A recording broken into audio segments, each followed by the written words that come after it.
Welcome to the Making of Me podcast, where we explore the defining moments and experience that shape us into who we have become. Today's guest is a host of Veteran and of comedy, an author, and yes, all three at the same time.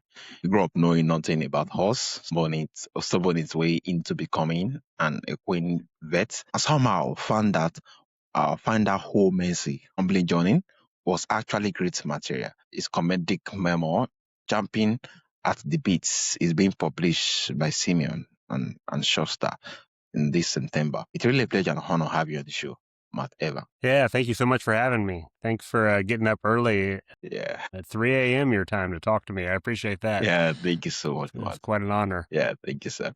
Yeah. So, Matt, let's Yeah. go back to the beginning. You read too much James Harriot, and as a kid, your word, not mine. What was it like? What is it about those books that got to you so deeply, and what kind of boy were you when you were reading them? Yeah. Have you ever read any James Harriot? No, I haven't. No. There's also a TV show on like BBC, All Creatures Great and Small. It's wonderful. So good. He was a wonderful writer and really inspired me to become a veterinarian. He really great. I highly recommend them to anybody. I know I'm here to talk about my book, but his book is pretty amazing too.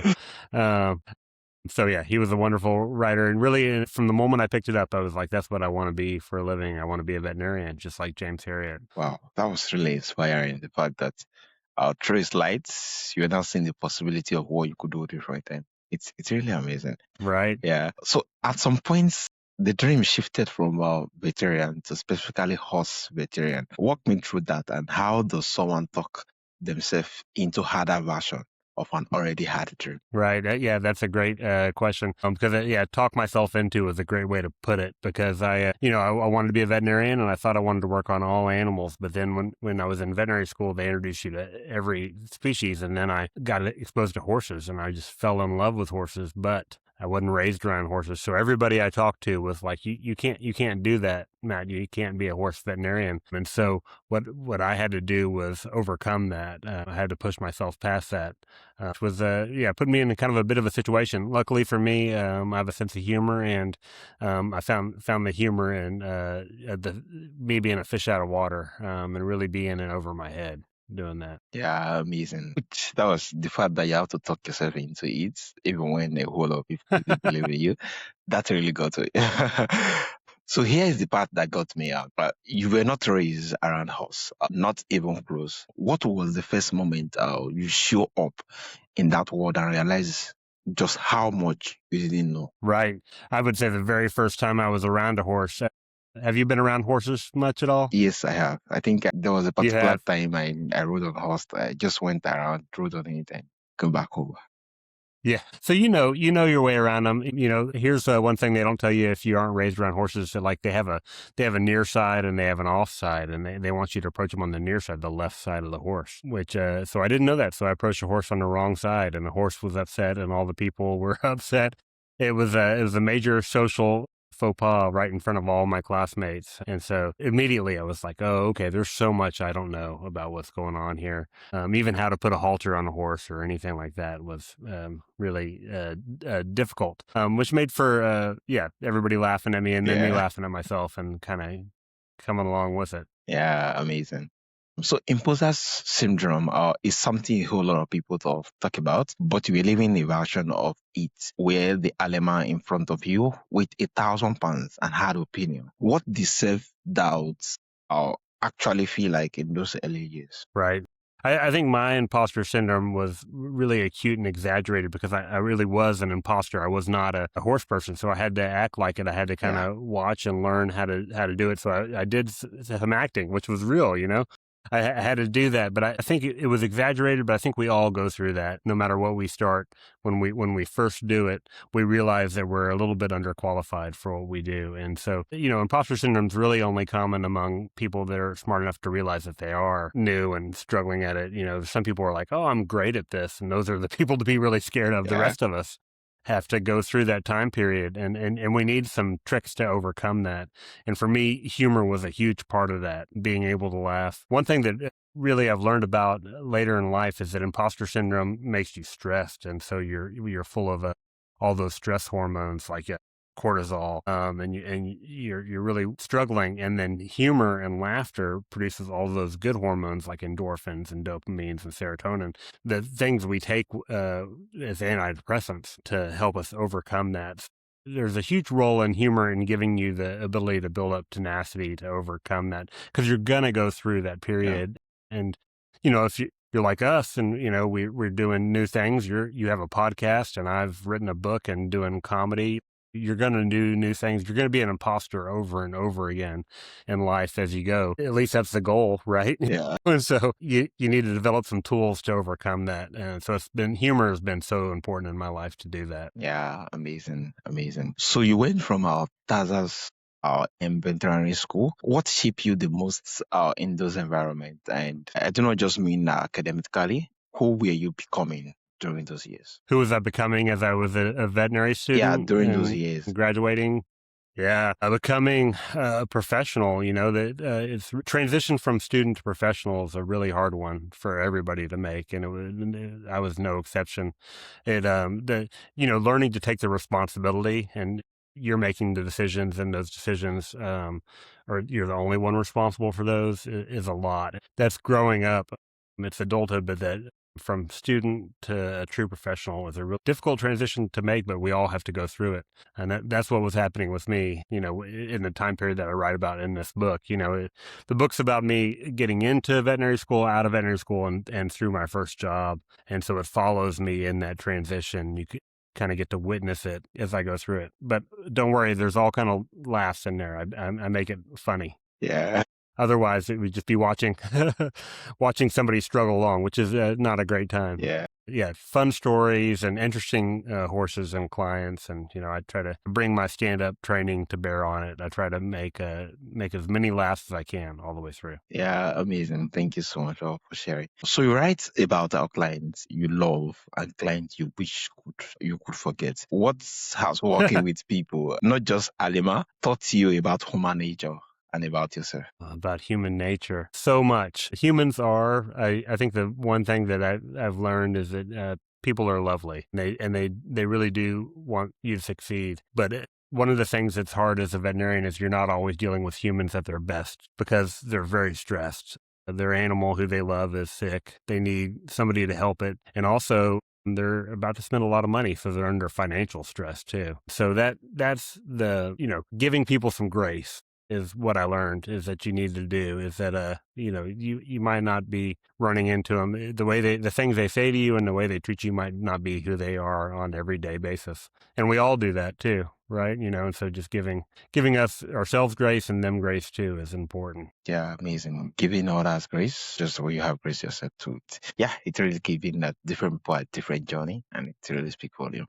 Right. So veterinary medicine carries a real emotion with that most people on the outside do not see. How do you carry the hard days, the losses, the pressure, the uncertainty, without letting them hollow you down? Right. There's a big problem in veterinary medicine where, we struggle with compassion, fatigue, and burnout, and mental health, and even suicide in some parts of veterinary medicine. And so we all have to develop tools to work with that, because you get into this because you love animals, Yeah. and then eventually you're going to lose an animal. Yeah.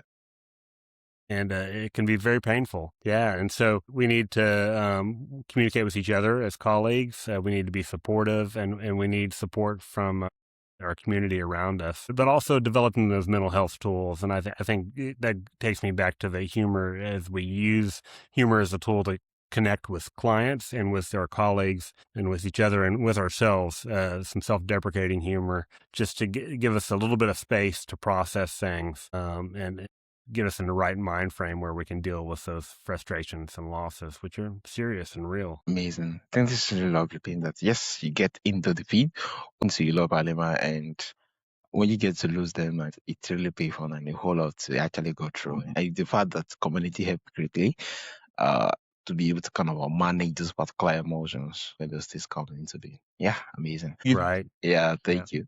So you pick up stand-up comedy in 2017 and said you fell in love with it and never look back. What crack up in you when you find out, and why do you think it happened when it did. Right. Just a wonderful serendipity. You know, I live in Austin, Texas, which is like a place where there's a lot of comedy. Yeah, And before 2017, I went and tried some open mics where basically you go to a place where they're doing stand-up comedy, a bar usually, and then you just try out your set, but it's to an empty room. All the other stand-up comics are outside smoking cigarettes and hanging out with each other. So I tried that and it wasn't great, but then I got a chance to do comedy for my colleagues, other horse vets at a horse vet convention, and it was a room full of people and they were all paying attention. And I worked really hard to write that set, you know, to write my jokes, and I memorized them, and I got on stage and said them. And even though I forgot some of those jokes on stage, when people laughed, like when you tell a whole room full of people something and they all respond by laughing, which is, you know, yeah, them telling you like, yeah, it fun. feels wonderful and it feels like a real connection. So when that happened, I was like, okay, I would like to do more of this. And that inspired me to really write more and to continue to do stand-up comedy and get on stage more and more. And there's so many opportunities in Austin. I've been doing a ton of it. After the pandemic is when I really hit full steam. Got some great opportunities to work with wonderful comedians and producers and get on the stage a lot with professionals, and it's been very good, very healthy too. You know, it's just so much fun to use your brain in that way to write comedy and to perform it. Yeah, So different than veterinary medicine in every way. yeah, amazing. Thank you so much for sharing. Also, you also paint oil landscape and horse portrait. There is a man here who clearly needs to make things. Writing, comedy, arts, medicine. What does that creative Right. resilience come from? Restlessness, yeah. Yeah. Where do I don't know. You know, it's funny, you know, we're all multitudes, right? We all have different Yeah, parts of us. And there's part of me that's very logical thinking and wants to practice medicine. There's part of me that really wants to create beauty and to use that part of my brain that is creative. And they work together. And when I use one side, it gives the other side rest and vice versa. So I think it makes me a healthier, more complete person to do those. I love painting. None of painting, writing, comedy, none of those I would say are relaxing, right? They aren't easy. They're all very challenging, but they're all so different than what I do that they give me rest from veterinary medicine and vice versa, which has been very healthy for me. It's been a great thing as I've grown as a professional to have creative pursuits to go after as well. The painting has not come along as fast as the comedy and the writing. I'm a better comedian and writer than I am painter. I have some paintings yeah, behind me yeah. there, To and see them, they're okay, amazing, amazing, amazing. Thank you so much. So you have been married for over 25 years and has two daughters. right? You say all better than it is outside the vet coat and the microphone. Who is Mark Evans at his Uh-huh. core? Who am I outside of the microphone? Yeah, I'm a husband and a father, and I'm so thankful for the Mm, people that love me and support me. That you know, that are happy to see me when I come home, and they laugh at my jokes even when they're bad. And I cook for them, and we clean the dishes together, and we just hang out as a family. And that love and support makes. I mean, that's the whole deal. We're all after. It'd be okay if I wasn't a veterinarian or a painter or a comedian or a writer or anything as long as I have them. yeah, amazing. Thank you so much for sharing. So let's dive a bit into the work you do. Being at the beats is described as a comedic memo. For someone who has never read, what does that actually means? What make the difference from just a funny book about horses? Right. Yeah, it's not just a bunch of funny essays. You know, I think the thing that makes it a memoir is that it's a story of a short period of my life. Mm, And that it really follows me as I like make a decision that I can't go back from to bite off more than I can chew, and then I have to work my way through it. And there's some crises. There's a real story to it, but it's not a tragedy and it's not a drama. There's laughter all the way through. I'm always here for the laugh, so I try to find every punchline I can in there mm, and really have fun with it. Grew up reading so many great comedy writers, David Sedaris and Bill Bryson, Dave Barry. You'll see some Dave Barry in there, just some plain old fashioned silliness. And so the story doesn't suffer for that. I hope the laughs are there. So that's what makes it a comedic memoir compared to, you will find a lot of veterinary books that are just a collection of essays, and each essay is great and stands alone. But this is more of a cohesive story of somebody getting in over their head, and me, not somebody, getting in over my head and having to work my way out. Yeah, amazing. Thank you so much for sharing. So, writing with the kind of humor and self-awareness you bring to these stories require a real willingness to look back on the page. How did you decide what to put in, especially the moments that didn't actually make you look like you had it all together? Right. Yeah, that's a great question of what did I choose to put in? Some stories just really stood out. So when I was writing, it's like, oh, I've got to include this story. That was a seminal moment. There definitely were those. And then some cases, I would group stories together to illustrate a point about something that is a really like a learning to communicate with clients or learning to treat a certain type of problem in a horse. Those things I would make a story that way. But honestly, I just wrote a lot. I don't have a big editor when I write.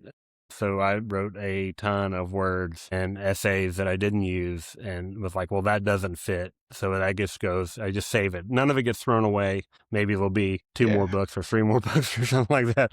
But yeah, it's like, okay, all right, this all fits with this story. And that's I don't know. There's a bunch of different writing styles, and that's mine. Some people crank out a finished product. I crank out lots of words, lots of essays, Mhm. and then cut it down, which is very similar to painting, right? Like I cover a canvas with paint, you can always edit it down, but if you got blank canvas or you got blank pages, you can't edit that. And so that's the way I worked into it, making those decisions on who made the cut. Yeah, amazing, amazing. So you as a stand-up or comedian performing all over all things and beyond, how does being on the stage shape you as a writer, and how does being a writer shape what you do on the stage? I love it. These are great questions. Yeah. I tell you what, being on the stage. So like when you're doing stand up comedy, you have to get to the punchline so fast. You only have so long. So you have to be very Yeah, efficient in your words to get your premise done. That way you can get the punchline said. And if you can establish a premise, if I can make a joke and then everybody's on the same page, then I can make more and more tags behind it. I can get laughs yeah, after it. And that kind of efficiency pays off in writing. If I can be very more efficient because I've been on a stage and just watch people be bored while I'm talking. And so the flip side of that is when I'm writing the book, I have a lot more room to explore, and I can be more patient between jokes. You know, really outline things. And so I think that helps in comedy in that I have more of an idea of how to shape a story. So I do more story-based jokes now since I wrote the book than before. Used to, it was more just straight observational humor. And now I'll I'll have a joke that's built around a story with lots of punchlines in it. So they both feed on each other. Yeah, and I love it. The idea of how a joke is built and how that fits in story and vice versa is a lot of fun. thank you so much. So lastly, for someone listening who is setting on a drama that feels completely unrealistic, maybe even a little embarrassing to say loud, what will you tell them from the other side of having to choose your way? Right. Yeah. If you're looking to do something and you feel like maybe you're an imposter and you feel like people are telling you not to do it, I would just encourage you to, even if it doesn't work out, the experience of it is going to be so amazing. I think everything we want is on the other side of something hard too. And so the people you meet and the people that support you and the experiences you have, that's the story. I'm not, uh, I'm not a horse veterinarian or a stand-up comic or a writer. That's not who I am. Yeah, I'm the people that I'm surrounded by who love me and have helped me. Go for it. amazing. Make a big mess. See if you can't get out of it. Yeah, that's so true. Yeah, make a big mess and see if you can actually like get out of it. Yeah, that's really amazing. So Matt, tell us a bit about your book and how my audience could actually get it. And for those two Yeah. who has more like who has one or two questions and who would love to connect with you, tell us how they could actually do. Right. Yeah. So it's called Chomping at the Bit. The subtitle is How I Became a Horse Vet Against All Common Sense. It is from Simon & Schuster, one of their imprints called Permuted Press. So it's available everywhere. If you go to my website, which is mattevanscomic.com, or you can find me on any of the socials under Matt Evans Comic, and it'll take you there. Then go and I have links to that, and you can find it from all booksellers. And so, like we were talking about, it's a comedic memoir. It's a veterinary story. So if you're interested in like what it's like to become a veterinarian, what it's like to be a horse veterinarian, what it's like to be a veterinarian in Texas, which people are fascinated with. Texas is its own state of mind. So, or if you're a new professional to anything, I think you might be interested in it. People who are fans of all creatures great and small will be interested in it, and hopefully it'll appeal to comedic readers too. So I'm going after a broad group, but hopefully, or I think people will really love it. So please find it there, and then there's an email button on my website. Please feel free to reach out to me. You can message me on Instagram. You can find my stand-up clips on YouTube or TikTok or Instagram. So I would love to connect with your audience. Yeah, you're a lot of fun, so I imagine they are too. Yeah. So yeah. Thank you so much, Matt. This has really been amazing, and thank you for the load of insights on how you get started on what you do. And it's really amazing. Just shows the fact that sometimes what you're looking forward to is at the other end of the other side. Yeah. People might actually doubt you. People might actually more like think it's not possible, but you just have to walk through the hard parts and get to the other side. Yeah. right. Thank you so much Yeah, for and the enjoy working through it. yeah. Thank you for the journey for the conversation and a reminder that the most unlikely parts often make for the best stories. Yeah. Thank you so much. And for my Yeah, audience who would love to reach absolutely. out, I love it. check the show note and you're definitely going to see the link to his websites and how you can get it. Once again, it's a pleasure and honor have you on the show notes. Thank you so much.